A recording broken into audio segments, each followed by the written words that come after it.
Today, Cuban protesters stand up against their communist government, but will they have the support of the American government? Kamala Harris opposes voter ID laws because not everyone has access to a photocopier. And Dr. Fauci predicts vaccine mandates are on the way. We've got all that and much more coming up, and it starts right now.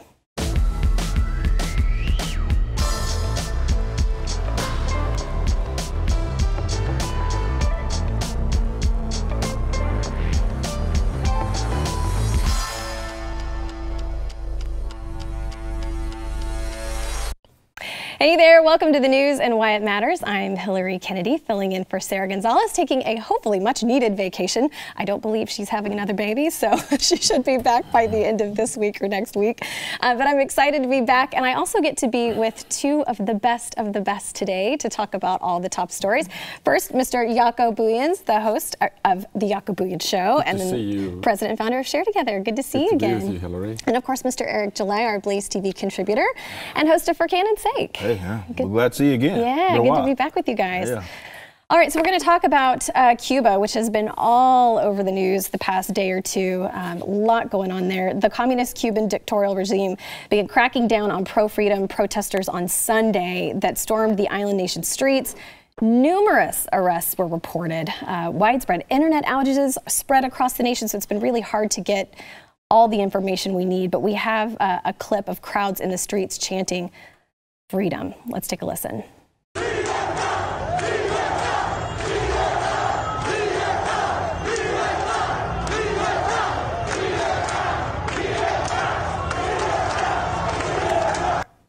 So, you know, we rarely see these kinds of demonstrations there.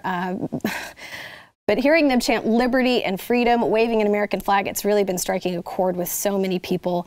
The Washington Post reported that Jose Miguel Vivanco, the director of Human Rights Watch, America's division, said his group had received reports that at least 20 people had been arrested. He also had reports that violence is being used by Cuban forces, a claim that has been echoed by social media users sharing videos of wounded protesters. Some of those videos are incredibly hard to watch. There was one of a woman with her nose broken who was peacefully protesting. And again, internet service on cell phones has been cut off. News from the island is being interrupted so that people aren't really 100% sure what's going on. Also, we have some footage of Cuban protesters flipping a National Revolutionary Police car. So I want to take a listen to that as well.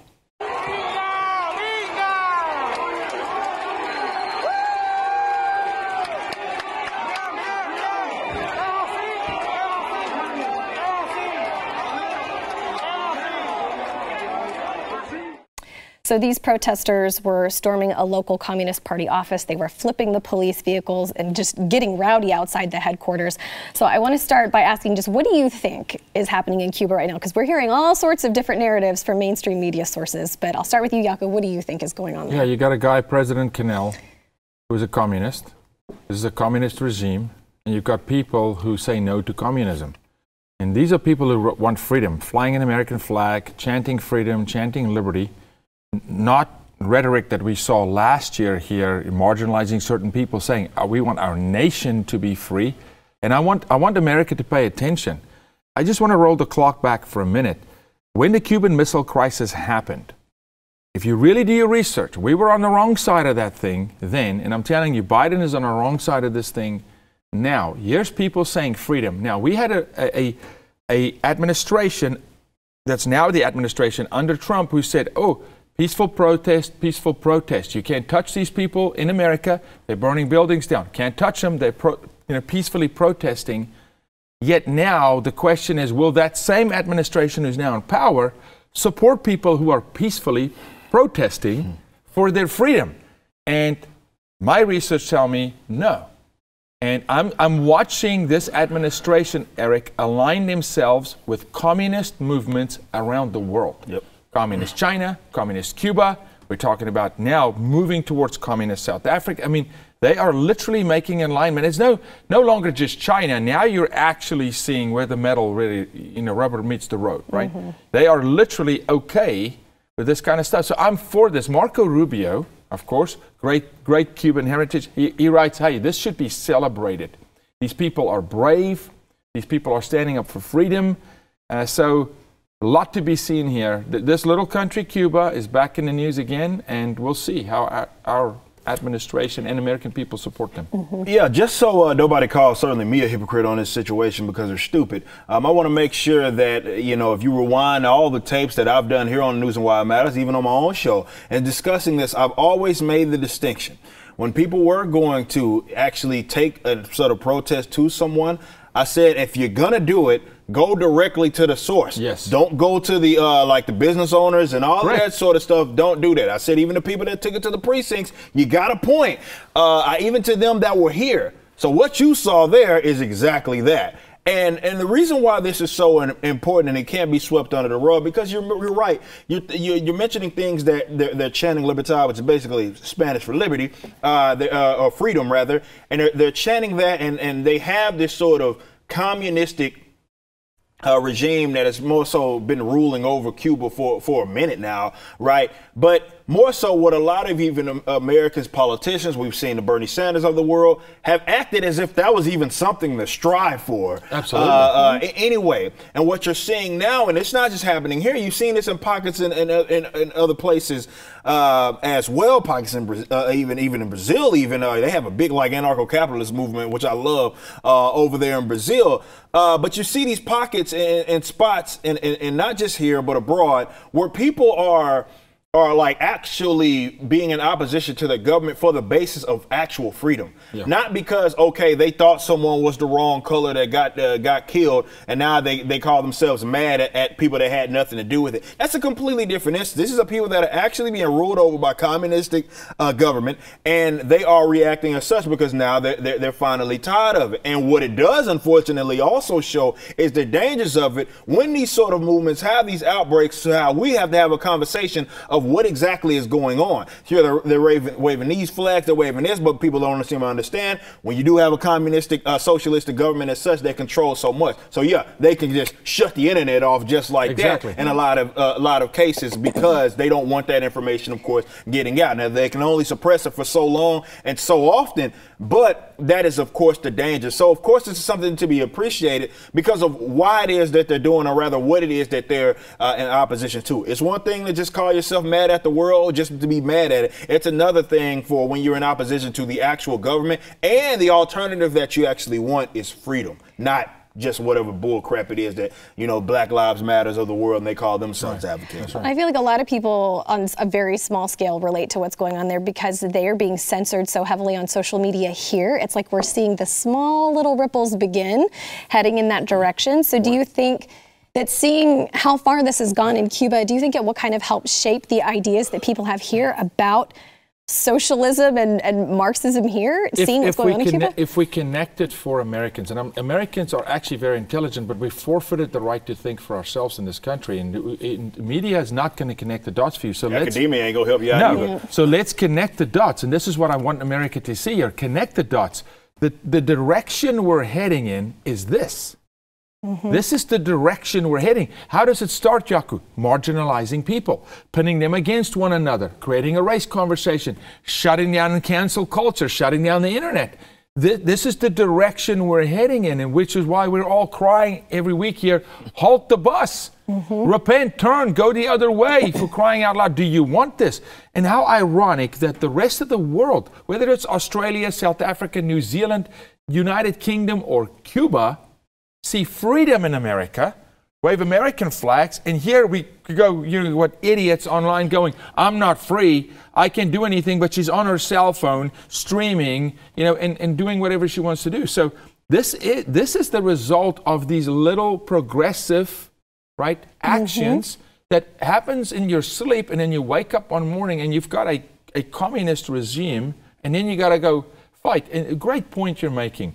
And we also said, if you're going to do it, do it. January 6th, whatever. You know, if we really want to take over, then let's go.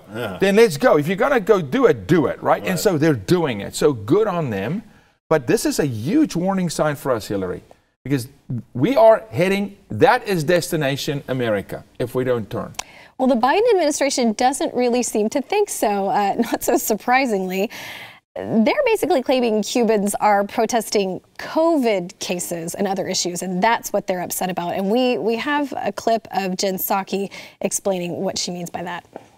Jen, just to follow up on Cuba, can you give us a sense of where the president's policy review on Cuba is right now? Do you anticipate making any changes, as Jonathan asked, and where do you see it going from here? Well, I will say first, and I meant to say this in response to Jonathan, but there's every indication that yesterday's protests were spontaneous expressions of people who are exhausted with the Cuban government's economic mismanagement and repression. And these are protests inspired by the harsh reality of everyday life. All right, so in addition to that, we also have a tweet from Julie Chung, the acting assistant secretary for the U.S. Department of State Bureaus of Western Hemisphere Affairs. She said peaceful protests are growing in Cuba as the Cuban people exercise their right to peaceful assembly to express concern about rising COVID cases and deaths and medicine shortages. We commend the numerous efforts of the Cuban people mobilizing donations to help neighbors in need. That's the angle you're taking. So yeah, that is the angle that they're taking. That is spin. Can you say merry-go-round? That is spin. I'm sorry, Hillary. This is please, for the love of life, see through these people. I mean, did you see a single poster or a banner, if our producers can pull it back up again, that said, no more COVID or lock us down, please? This is what they're telling you. They're afraid of the deaths. So those people were freedom. Freedom. Yes. But our government is telling you that they're saying, people are dying, please lock us down, give us masks, come give me the jab. Now they're saying, out with the government, it's called propaganda, freedom. right? This is the biggest spin. Please tell me our country's not going to fall for this cockamamie nonsense. They will, unfortunately, because that's what the leaders, blue check marks, are certainly going to spin it as, and that's what they're doing. Like, you can't, gaslighting, that's a term I always use. You're seeing something, they say you don't see it. Look the other way, rather, or that they'll try to tell you what exactly your eyes, the way that you should be interpreting it. No, and to be fair, though, two things can also be true. Not necessarily that they're like, oh, the reality, economic reality of the COVID thing per se, and like they're worried about the mismanagement. It's yes and no, right? That's kind of you're misassessing it. It's more of, okay, yeah, that's the latest problem. That's the way that they saw it manifest with the state controls all of these resources and they're telling us what to do. And of course, because they're central planning this, they're mismanaging it, and they mismanage maybe this whole ordeal when it comes to the COVID. We've seen this not just in Cuba, but in other areas as well. So two things can be true in that they could look at how the government handled this COVID nonsense while also understanding that freedom is the thing that they want because of that. So the mismanagement is, of course, just the latest problem. That's the latest way that we saw that it manifest itself, and people take issue with that. But you don't get folks like that saying the things that they are saying without generations more so of what it is. They just feel more, thankfully, emboldened to actually act, let's say, upon it, because the people that are living there are tired and they know that there is an alternative. This moronic idea that that's the direction that we have to go in, or rather that's something that's worth achieving, and having the state basically control everything it is, especially when it comes to health and its resources. That's the last thing that you would want government and its entire control of. But that is the reality that a lot of us are going to be facing if we keep moving in this direction. And the scary thing is, which is what the progressives, let's call them the regressive left, they don't seem to want to acknowledge it. And in fact, if they control it, then they could take it away. And that's what they're dealing with right now. That's why they want to control it. Bingo, exactly. That's why they want to. They want to tell you when you eat and when you don't. And later, we're going to, not to jump, we're going to do a story later here today. I want to roll it back to this. There's a reason why the Biden administration has to spin it this way, because they actually are pushing our country in that direction. And they want Americans to say, yeah, please lead us into the ditch. Please take us to slaughter. They want your compliance. And now you got a Cuban people that said enough is enough. And they've seen the end game. Right? They've seen end game. That's why they hate it. I want us to see end game before we get there. Get there, exactly. And you got people that are actually living in these experiences. And you've seen a lot of people that come from these areas, these socialistic, communistic, certainly areas. And they're like, dude, I've seen that. I've lived that. My family has lived that. This is not something to achieve. And unfortunately, you get these pistol necks that come out of these public universities that are like, well, what's the big deal? No, Cuba, what they're doing is great because the people have free health care. Like, come on, bro. Yeah, it's going to be really interesting to see what happens here. But it is It's exciting to see the people stand up and gather in numbers that we haven't seen in a long time. Yes. All right, we've got to go to break. When we come back, we're going to talk about Kamala Harris and how out of touch she really is. Stick with us. We'll be right back. This administration is unraveling.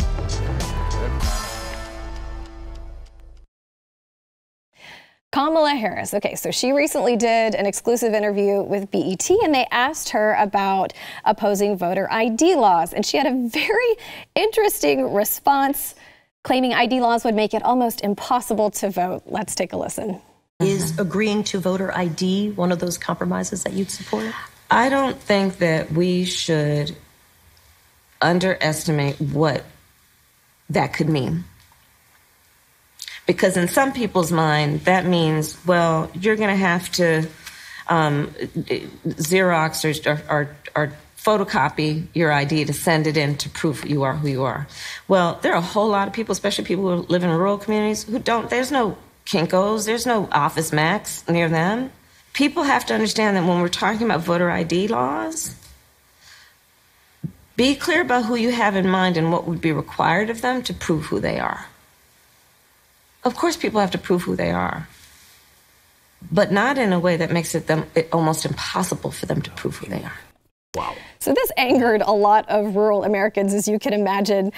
Do you guys think that she doesn't understand people? They don't. She's a coastal elite. They never understand this. And this is someone who's been in the South my entire life, and I've lived. And, I'm from Dallas, but I've spent my time in Arkansas as well, in rural areas where people had IDs. But that goes to show how they think a lot of people that have been raised in those areas, how they are. They're clueless. They're brainless. They don't understand anything. They can't go to anywhere. And that's more so what it is and what you should approach it, the way you should approach it. Mm-hmm. They're insulting you.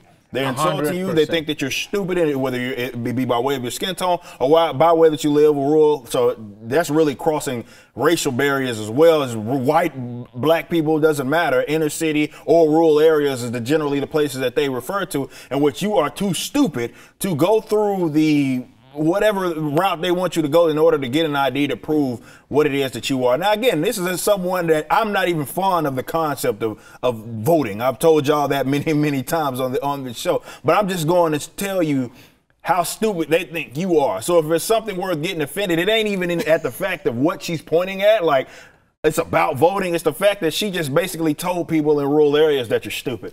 Look, yes, 100%. Let's just call it for what it is. Joe Biden, Kamala Harris, the whole left, in her mind, she's talking about black America, okay? She thinks black people in this country, even if you had to Xerox it, who uses that term today still? But still, people have enough ingenuity, they will figure it out. But you don't have to. How do I know? Because they mailed ballots to dead people. They mailed ballots to homes, so mail them their birth certificate.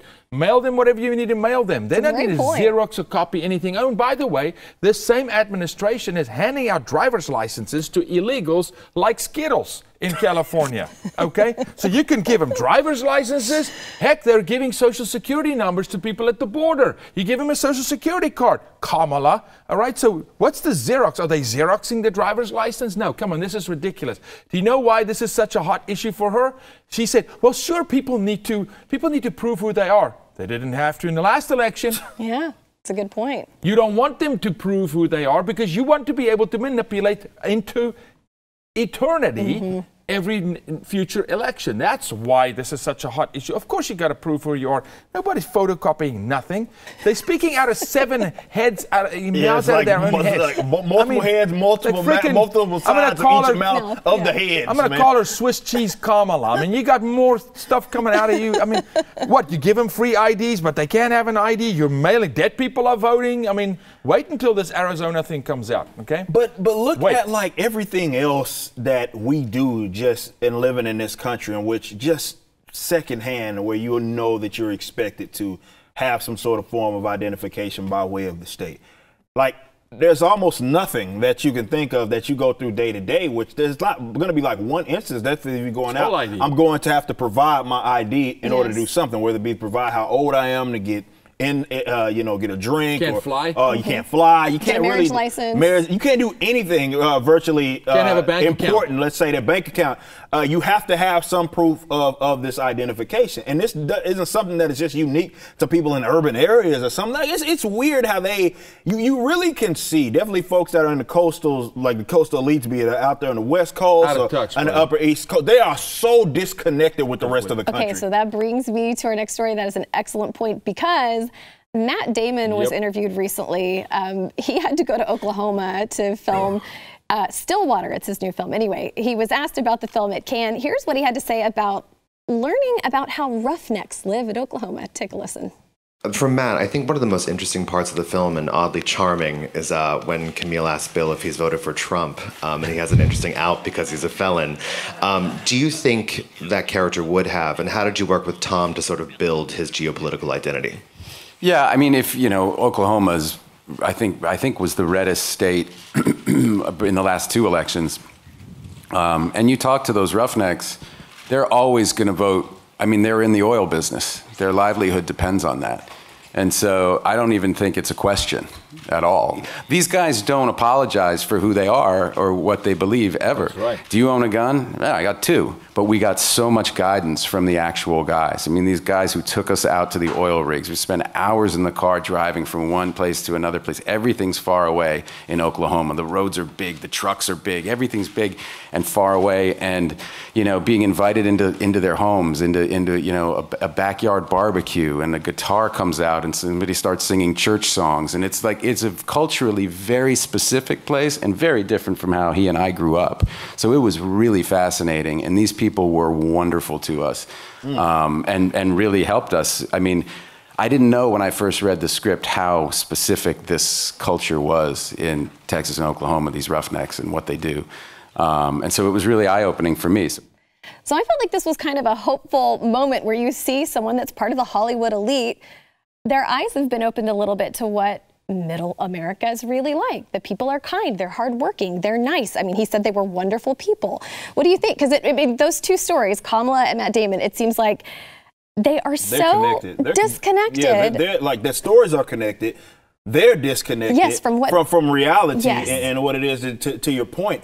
And that's a great point. I mean, I've had the benefit of being in basically being able to pursue so many different careers, to be able to interact with so many different people. I get it. So many folks don't have that blessing, just considering my own personal upbringing and basically being from Dallas. So having that inner city connection, but my entire mother side of the family is from Arkansas. So they're from the country, you know, and like, when I say the country, I mean, like, as in there's only one road and that's it to get to everywhere. And the houses are so far apart like that.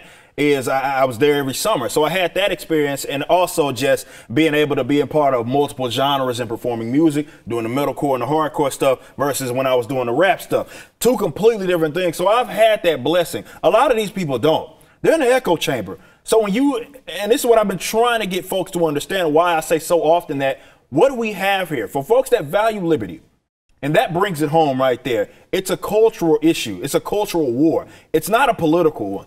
And what I mean by that is that the politics are on the downstream. It's the lagging indicator. You change the culture, you change everything else by default. Sure. These people are so disconnected from how the rest of the world is and how regular people are that they literally don't know. If you converse with them, and I talked about this with New York City, a lot of New York City folk, for example, it was an eye-opener for me to have a conversation. I remember having a conversation, this is probably about a decade ago. Someone was born and raised in New York City when I was touring out there a long time ago. And conversing with this person, they had never been outside of, so they think that how they live is just like how the rest of the world lives, and how like rent and all of that stuff works.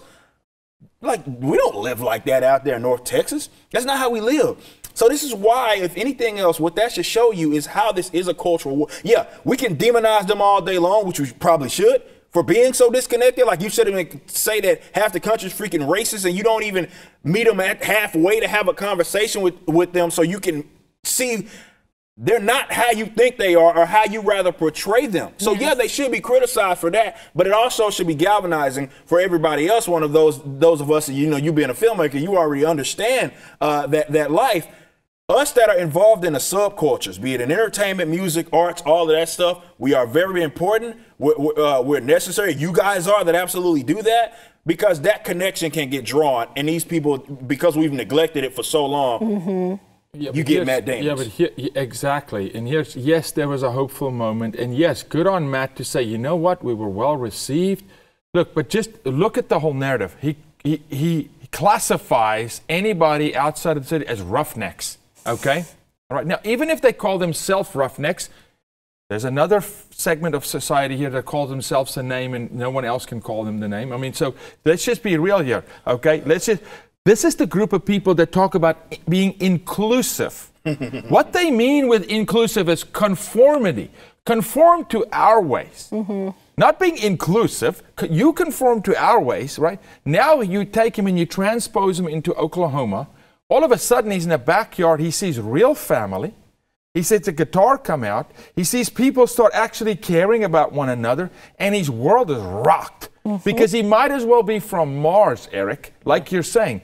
That's how disconnected it are. That's the connection between him and Kamala. The irony is that we get people like Matt to go play people that are real, and I hate that. That is a bad casting job for me.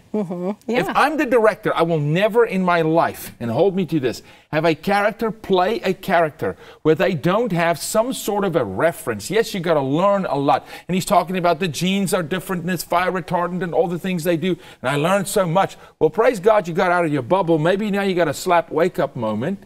But let's hope so. Let's hope so. But at least good on him to say, hey, man, these people. Right. They treated us really well. Yeah. Jason Aldean has a song. Not that I necessarily, love Jason, but he's got a song that I want you to listen to. It's called Flyover States. And how the coastal cities think of the flyover states that, by the way, feeds them. Okay? These are the farming communities. These are the people. So, yeah. Amen. And yes, we don't apologize. You have a gun? Yes. 2, 3, 7. Buying more. More than that. Just 2. What you mean? No one mess with Yaku. Okay. All right. So we got to go to break. When we come back, we're going to be talking about one of our favorites to make fun of. That is Dr. Fauci. So stick around. But you're so right, bro.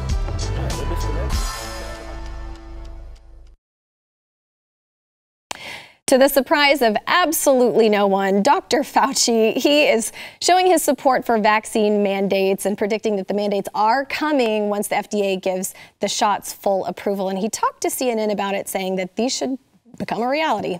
Let's take a listen. So I am in favor of that. One of the things that will happen, and I think the hesitancy at the local level of doing mandates is because the vaccines have not been officially fully approved. But people need to understand that the amount of data right now that shows a high degree of effectiveness and a high degree of safety is more than we've ever seen with emergency use authorization. So these vaccines are as good as officially approved, with all the I's dotted and the T's crossed. It hasn't been done yet because the FDA has to do certain things, but it's as good as done. So people should really understand that. But they're waiting now until you get an official approval before. And I think when you do see the official approval, Jake, you're going to see a lot more mandates. Okay, before I get your takes on this, I have one other clip that I want to play that kind of piggybacks off of that. So a CNN medical analyst said that life needs to be hard for the unvaccinated. Listen to this. What happens then if we end up having another variant developing that's even more contagious, that could cause more disease, that could evade the protection of our immune system? And so how quickly we get this under control and which way we go depends on what we do now when it comes to vaccination, to overcoming disinformation. And what we really need to do at this point is to make vaccination the easy choice. It needs to be hard for people to remain unvaccinated. Right now, it's kind of the opposite. It's fine. I mean, it's easy if you're unvaccinated. You can do everything you want to do anyway. But at some point, these mandates by workplaces, by schools, I think it will be important to say, hey, you can opt out, but if you want to opt out, you have to sign these forms, you have to get twice weekly testing. Basically, we need to make getting vaccinated the easy choice. That is what it's going to take for us to actually end the pandemic. I appreciate that woman so much because she has been the one throughout this pandemic that has said literally every single quiet part out loud. You remember the whole carrot dangling thing? That was her. For those of y'all that don't Yes. realize, Oh, that's yeah. the same woman. That She's said revealing that. all the plays in the playbook. She's saying that everything that we said would happen, and I sat at this table and said that it would happen, that if it would come by way of them trying to make your life a living hell, or rather it miserable in the event that you didn't get like vaccinated, in order to make it a decision that you felt like, okay, this isn't worth the hassle, I'm going to get anyway. But going back to Fauci just real quick, and this guy, look, I hate the term vaccine hesitancy because it still acts as if we're not informed. Yeah, we didn't make a decision. Bingo. Like, it makes as if, like, we're convicted, buddy. Dude, we already have made the decision. I'm not hesitant. I'm waiting and the for decision the is that freaking FDA. I don't want, and that's funny. That's how we talk about disconnected people from the last segment. There's another disconnected man, because he actually thinks that I give a damn about the FDA, the government of all people, approving something. That doesn't put a stamp of approval on it for me. I have never been one of the guys that have been like, well, it's not FDA approved. That has never been the basis of anything that I ever gave a damn about or caring when it came to this actual subject matter. No, it's not that I'm hesitant. It's that I have risk. All that data you talking about, I've seen it too. I've seen the over 99% survival rates. I've seen the people in my health demographic have even more of a chance of survival in that regards, health and age demographic.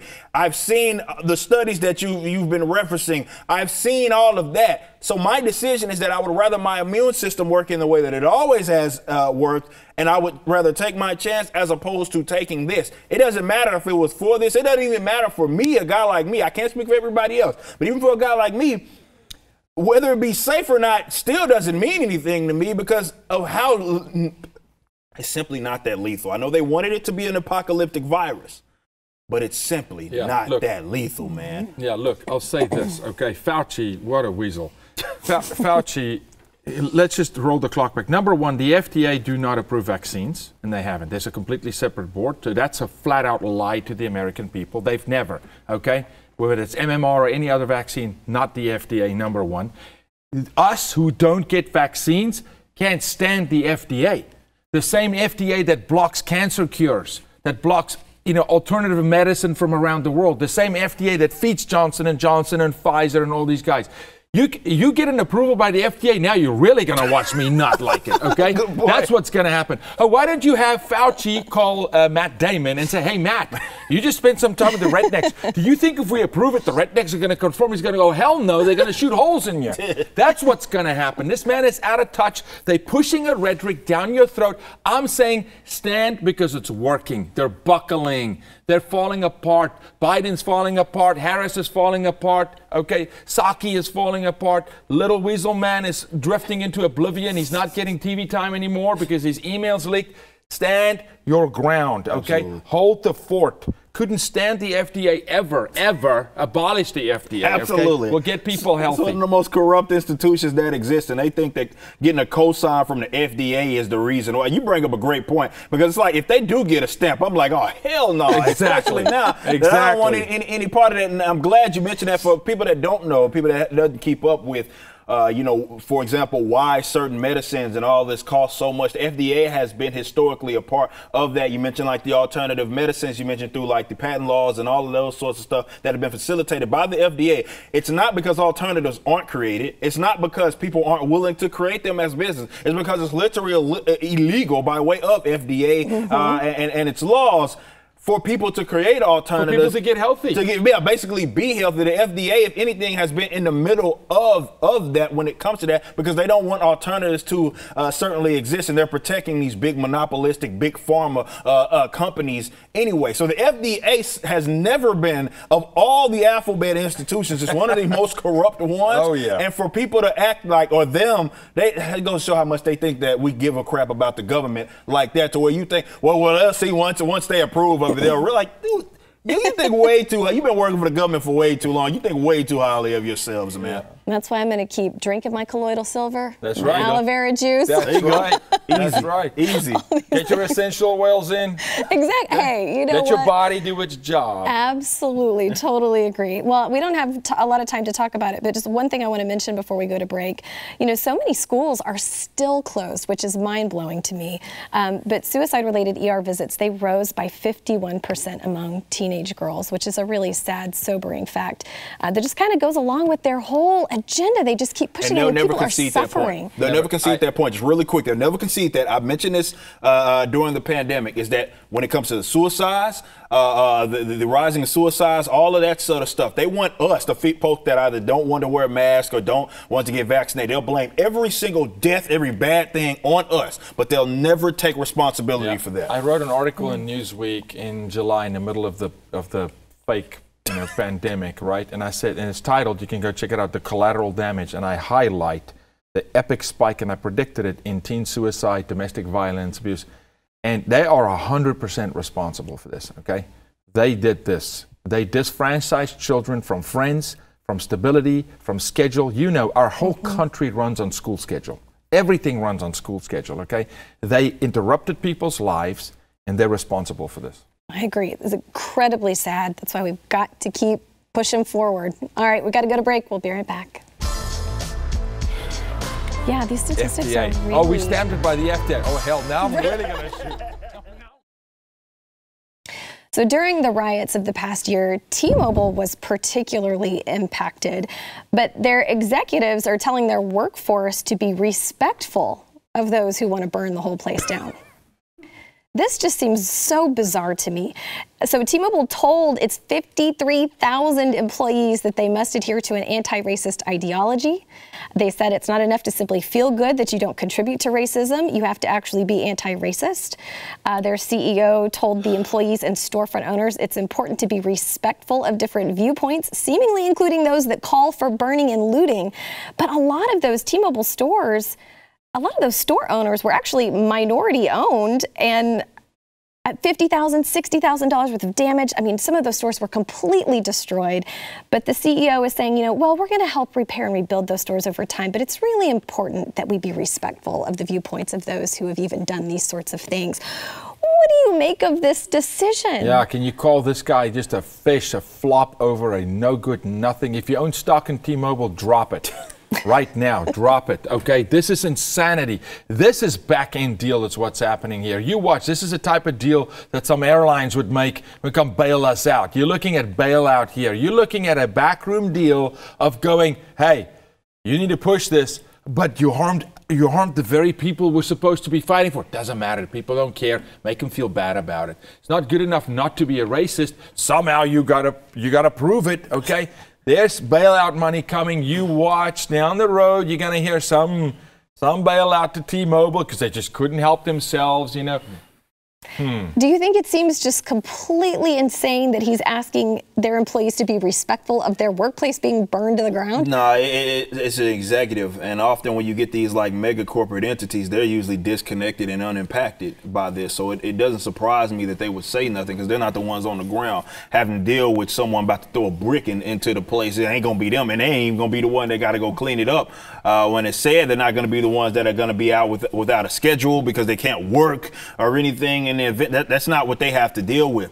But they're stupid if they think that, well, okay, we just pander to this audience. They'll think about, oh, well, T-Mobile had their employees say something anti-racist, or now I'm not going to throw this brick within it. No, that ain't going to stop them from doing nothing. It had nothing to do with the Black Lives Movement anyway. Exactly. From the beginning. It had to do with entitlement and you guys fueling people. It did nothing. It's so disconnected. Exactly. I mean, it's insane. But that's the problem. That disconnect obviously is there. There's not going to be any resolution to this. You're enabling a group of people, and you've shown them, if anything, well, especially we can target them because they're not going to punish us. And may we remember, those who threw the bricks through the window were not representing the black community of America, okay? Half of them were paid by George Soros anyway, okay? Half of them were given bricks stacked up in line and say, hey, hit T-Mobile. Who knows? This deal may have been brokered before the pandemic even hit. That's true. I mean, but that's why they would advocate for something like that. And definitely when it comes to loans and grants, and I love that you mentioned that, because that we saw what happened with airlines. They'll would do whatever the government says because they're going to line them up with the money by way of these loans and everything else. We talked about this, I believe, Friday, even other instances of this as well, where you have government is going to require you. I forget which government contract. Was it Raytheon or no, it wasn't Raytheon. It was I can't remember who it was. The defense contractor. Same thing. Anti-racist bullcrap that they're having to this pledge is basically you got to say. Yeah, it's wink, wink. You take a hit here, but we got you. We got you. We'll line up your pockets because and that's why they even said it's like you don't even get the money. You don't get access to the money unless you are perpetuating this garbage. So that's unsurprising. It's just unfortunate because they are not connected to the people that have to deal with the problem down there. So it's so easy for some executive, definitely as a part of a mega corporate entity. It's a different when it's more of an on the ground, boots on the ground kind of situation. And most actually CEOs in this country are, because most CEOs don't work for this major show corporate me entity. the T-Mobile CEO standing at a store, picking things up, consoling the owner who's probably black. Okay, no, you don't see that. Disconnected. But that would be real leadership if they did. No, this is not a leader. This guy's not a leader. He's a pinhead. He's a hired gun. He's a puppet, just like the president. Put him in a position so we can control him. This is what this is about. All right, I only have a minute and a half, but I want to know, does the term gypsy moth, does it offend you? No. Because it's getting canceled. The gypsy moth is getting canceled. Oh, my word. Yeah, they want to change the name of gypsy moths because they think the term is offensive to certain people. Who? It's interesting because... Can they ever tell us who? Tell us who's offended. Like, who's offended? The Romani people, they're saying it's offensive to them. Although it's very interesting. If you remember, I think it was the TLC network, had a lot of shows like My Big Gypsy Wedding or Gypsy Sisters. I mean, there were all these shows centered around gypsies. And the people talk about gypsy. Can I just say something real quick? The Gypsy King, Tyson Fury, the heavyweight champion of the world, the Gypsy King, okay, who comes from a line of real gypsies, fully vaccinated. He's supposed to fight Deontay Wilder. Guess what? Positive, didn't he? He tested positive 3 days ago, fully vaccinated. Yeah, Fauci, your vaccine really works. What's really in the vaccine? What are you really putting into human bodies to come with your updated vaccine down the line and alter DNA with your spike protein and nonsense? And you should have never given these guys a platform, because that's what we're dealing with now, is that they're just going to find each and everything to be racist. Food's racist. You can't even use the term, what was it, Washington Post was talking about the other day, you can't even use the term exotic, because the term exotic is apparently racist. So they're bored, right? But you've enabled them. So they're just going to go line to line. Somebody's got to be offended by that. We're going to roll all this back. Bring back the Redskins, Aunt Jemima, Uncle Ben. Go Godoya. I mean, what is it, gypsy moth? Well, bring the gypsy moth. They're saying nobody wants to be associated with a harmful invasive pest, so the gypsy moth will now be called something else. Okay, all right, we got to go to break. We'll be right back. But yeah, so it changes the nature of the animal when you change the name. Like the Korean guy. I'm Korean. This is actually very exciting. According to some, Sir Richard Branson has actually won the space race between he and Elon Musk and Jeff Bezos to make it into space. He went more than 53 miles above the Earth. In a 14-minute flight, he was weightless with a couple people, including his wife, children, and grandchildren. Anyway, it appears that he has won the space race. Musk was there to cheer him on. And now he's saying, okay, I'm going to make this available to everyone so they can all experience space. What do you think about these private companies going into space? And would you do it if you had the $250,000 to $400,000 they're planning on charging a ticket? Look, I told you before the show, I like to race cars and do always. I mean, I love. Eric doesn't like to go upside down. I know that, okay? But I love thrill and speed. So, yeah, I'll go. Am I as interested in space? No, I'm more interested in people, okay? I'm more interested in helping people. But, yeah, I'll take that ride 100%. Okay. You know, I'm not going to pay that for that ride. It's not. I can get a thrill down here. But I think he beat Bezos, and that I love. Okay, I think he beat Bezos by 8 days. Was it 7 or 8 days? It was days, right? Well, and out of the three, whose space flight would you want to go on? Musk? I would go with Elon, Branson? and I would go with Sir Richard. I would go with Sir Richard first because I respect the guy. Okay, but at least Elon, fellow South Africans, showed up. Yeah. He was a great sport, okay? But you know Bezos, come on. I think he beat him by a number and you know that was planned, right? Oh, yeah. Because Bezos flies next week or whatever, right? So Eric? I'm glad that they're making that stuff accessible. That's what I will say. There's a lot of stuff that I think technologically that we need to be able to do that they only got their hands on. Yeah, and it'll get cheaper. Yeah. Oh, absolutely, absolutely. All right, we're all in agreement. We're going to space. Thanks so much for watching. Remember when a flat screen with a TV was like freaking $7,000 and now you buy it for $700?